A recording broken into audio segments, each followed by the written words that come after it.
నమస్తే, this is Shaurya. Welcome to red TV truth talk. ఈ రోజు మనతో పాటు మోటివేషనల్ స్పీకర్ దుర్గా ప్రసాద్ గారు ఉన్నారు. వారితో మాట్లాడదాం. హాయ్ సార్, నమస్తే. నమస్కారం శౌర్య గారు. సార్, మధ్యలో కొద్ది గ్యాప్ వచ్చింది మనకి. బాగా బిజీ అయిపోయారు మీరు. Okay, okay. సో సార్, ఏంటి ఈ శివాజీ గారు చేసిన వ్యాఖ్యలు ఏవైతే ఉన్నాయో ఆ స్త్రీల గురించి, అలాగే దానికి సంబంధించి చాలా మంది బయటకు వచ్చారు, వాళ్ళ ఒపీనియన్స్ తెలియజేస్తున్నారు. ప్రజలు కూడా చాలా మంది వాళ్ళ ఒపీనియన్స్ తెలియజేశారు.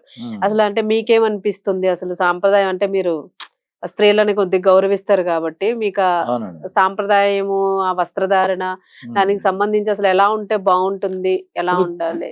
శివాజీ గారు చెప్పిన విధానంలో ఆయన కాన్సెప్ట్ తీసుకుంటే కాన్సెప్ట్ బాగుంది, కాన్సెప్ట్ బాగుంది, చెప్పిన విధానం తేడా. మీ అమ్మగారి పేరేంటి, దానికి ఎంత అలాగా ఆయన మళ్ళీ గ్రహించుకున్నాడు. అమ్మో, నేను ఇది 2 పదాలు ఉపయోగించానని చెప్పేసి. కానీ ఏమవుతుందంటే, ఇప్పుడు క్షమించమని అడిగినప్పుడు హుందాతనంగా నిజంగా అండి తప్పు చేసినోడు అది పర్లేదు, కానీ తప్పు చేసినోడు ఎవరైతే మళ్ళీ క్షమాపణ అడిగారో రియల్లీ ఆడండి మగాడంటే. నా దృష్టిలో తప్పు చేయడం మానవ సహజం, ఎవరైనా తప్పు చేస్తారు. కానీ ఆ తప్పు తెలుసుకుని ఆ తప్పును హుందాగా ఒప్పుకొని, ఏంటి ఆడు ధైర్యవంతుడు, ఆడు మగాడు రా బుజ్జి అన్న టైప్ లో ఉంటదండి. ఒప్పుకోవాలి పోతా. అవును, నేను ఒకసారి క్షణిక విషయంలో అనేస్తాం మాటలు. యాక్చువల్గా ఏంటంటే, మామూలుగా మీరు మంచిగా ఉండనా కూడా మామూలుగా వింటారు, కానీ ఏళ్ళలో కేకలు రావు. అక్కడ అక్కడున్న స్పెక్టేటర్స్ కూర్చున్న ఆడియన్స్ కి ఉత్సాహం రావడానికి ఏదో ఒక మాట అనేసాడండి. ఆ తర్వాత ఆయన గ్రహించుకున్నాడు, తప్పని తెలిసింది. 2 పదాలు కూడా క్షమించారు. 2 పదాలకే 2 పదాలకే నేను తప్పుగా మాట్లాడి 2 పదాలు ఎందుకంటే నాకు అర్థం అవ్వలేదు. అలాకంటే ఏమవుతుంది, 2 పదాలు అన్నప్పుడు నేను తప్పుగా 2 చెప్పాను, నన్ను ఒక మంచి మనసుతో ఒక బ్రదర్గా, ఒక కుటుంబ సభ్యుడిగా నేను చెప్పాను అంటే ఇంకా క్లాప్స్ శివాజీ గారు దాన్ని ఇంకా ప్రొలాంగ్ చేసేలాగా మాట్లాడారండి ఆయన. ఇప్పుడు గరికపాటి గారు మాట్లాడినా నాకే ఆయన ఏమంటాడంటే, గరికపాటి నరసింహరావు గారు ఒక అందమైన అమ్మాయి కనబడితే నేను ఆగలేను, నా వయసు 54 ఏదో చెప్తాడు ఆయన. ఉదాహరణకే అలా ఉదాహరణ అంటే అక్కడ కాన్సెప్ట్ ఏంటంటే, ఓహో అందమైన అమ్మాయి, ఇప్పుడు అందమైన ఒక పదార్థం కానీ, ఒక స్వీట్ కానీ, ఒక చూడడానికి బాగుంది అనుకోండి, ఇది దాంట్లో శృంగారం అని కాదండి. ఆ అమ్మాయి బాగుందిరా అని కూతురుగా చూడొచ్చు, బాగుంది అన్నంత చెల్లిగా చూడొచ్చు. చెల్లిగా చూడట్లేదు నేను, చెల్లి అలా వేరు. శృంగారపరంగా చూడడం అది రకంగా చూడటం వేరండి. కాకపోతే అమ్మాయి చూడగా డిగ్నిఫైడ్గా ఉందిరా, డీసెంట్గా ఉంది, డిసిప్లిన్గా ఉందిరా, అది వేరండి. కానీ హీరోయిన్స్ వాళ్ళు కూడా ఏంటంటే, వాళ్ళు కళాత్మకంగా ఉండాలని చెప్పేసి రకరకాల డ్రెస్సులు అండి. ఇది అంటే వాళ్ళు స్టైల్ ఒక రకంగా వేసుకుంటుంటారు. ఫైట్లు ఉందనుకోండి, ఇది మా చిన్నప్పుడు అయితే కంపల్సరీగా ఇలా వి షేప్ లో రమ్మని అనేవాడిని. ప్రతి గర్ల్ కూడా వి షేప్ లో ఉండాల్సిందని అప్పుడున్న ఆ పరిస్థితిని బట్టి. ఆ తర్వాత ఏంటి, రకరకాల డ్రెస్సులు వచ్చినాయి, ఫ్యాషన్ వచ్చింది. దాన్ని బట్టి అంటే ఆ టైంని బట్టి మారిపోతుంటాయండి.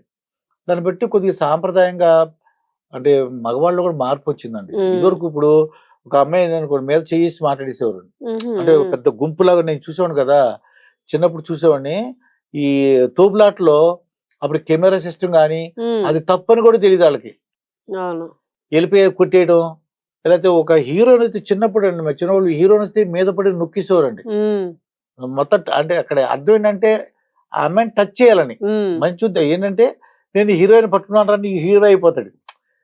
ఏదో షాపింగ్ వచ్చేవారు. ఇప్పుడంటే ఈ వాళ్ళు బౌన్సర్స్ అలా అందరూ ఉంటున్నారండి. పూర్వం అలా లేవు, వచ్చేవారు కాదు. అంతేలేండి, ఇప్పుడు మామూలు అమ్మాయి వెళ్తే సెల్ఫీ తీసుకోరు కదా, అక్కడ సెలబ్రిటీ ఉంటేనే సెల్ఫీ తీసుకుంటారు. ఎలా ఉన్నా బాగున్నా బాగుపోయిన సెలబ్రిటీ అంటే ఫోటోలు, దగ్గరికి వెళ్ళిపోవడాలు, చేతులు ఇవ్వడాలు, అదొక ఆనందం అంతే. ఏదేమైనా కొద్దిగా ఎలా అయినా సరే కొద్దిగా బాయ్స్ కూడా, అంటే ఎవరైనా అబ్బాయిలు కూడా కొద్దిగా అది చూపి అంటే చూపడం కానీ, చూసే విధానం, కాళ్ళు చూడొచ్చు అంటారు, మొహం చూడొచ్చు అంటారు, లేదు ఇంకెక్కడో చూస్తారంటే ఎలా కూర్చుంది అనేసి వాళ్ళు అంటున్నారు. అంటే వాళ్ళు కూడా అర్థం చేసుకుని, మా అమ్మని అలా చూడలేం, మా చెల్లిని అలా చూడలేం అలా అని కాదు. కానీ అలాంటి వాళ్ళు ఏమంటారంటే, మా అమ్మ చెల్లి అలా చూపించరు కదా అని అన్నట్టు మాట్లాడతారు వాళ్ళు. ఎవరిని ఏమీ అనలేని పరిస్థితి ఇక్కడ. ఏంటంటే ఇద్దరిలోనే మార్పు రావాలి. అదండి, అమ్మాయిని అనలేము, అబ్బాయిని అనలేము, అంతే కదా సార్. అంటే మనకి ఒక భారతీయ సాంప్రదాయ సంస్కృతి వచ్చింది ఎన్నో సంవత్సరాలుగా, వేల సంవత్సరాలుగా అలవాటు అయింది. అది మారోడీలు ఉంటే అలా ఉంటది, అదొక కవర్ చేసుకుంటారు వాళ్ళు.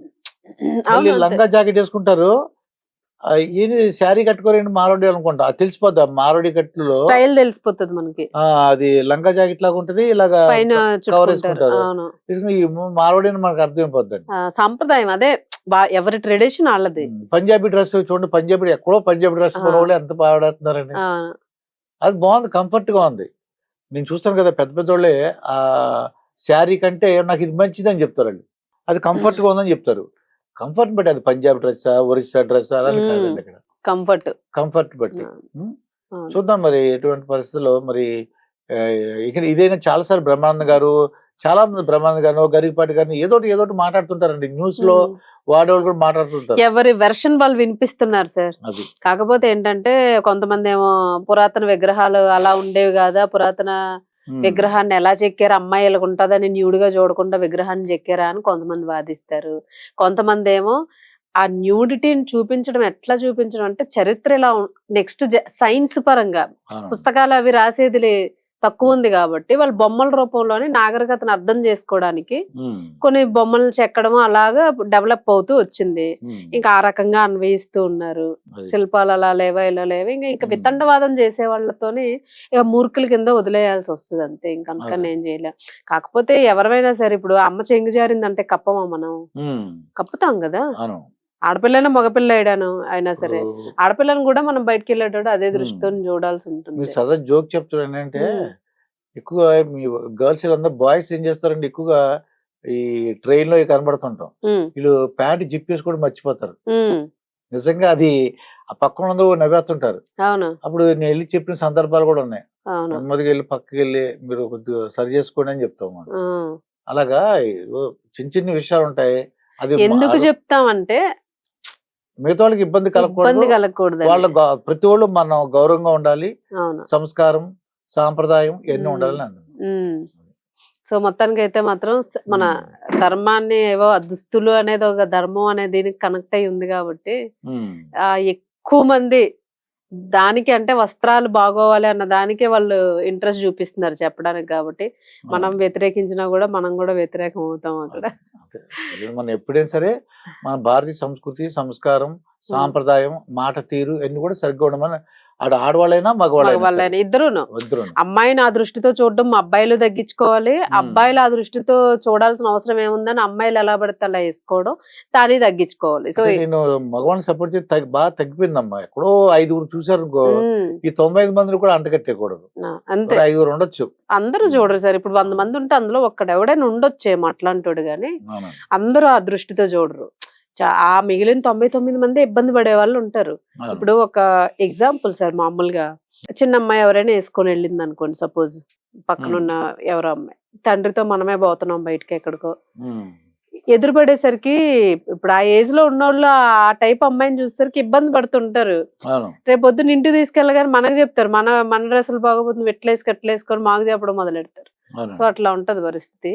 చూద్దాం అసలు ఏం జరుగుతుందో, ఎక్కడ పోతుందో ప్రపంచం అర్థం కావట్లేదు. Thank you sir.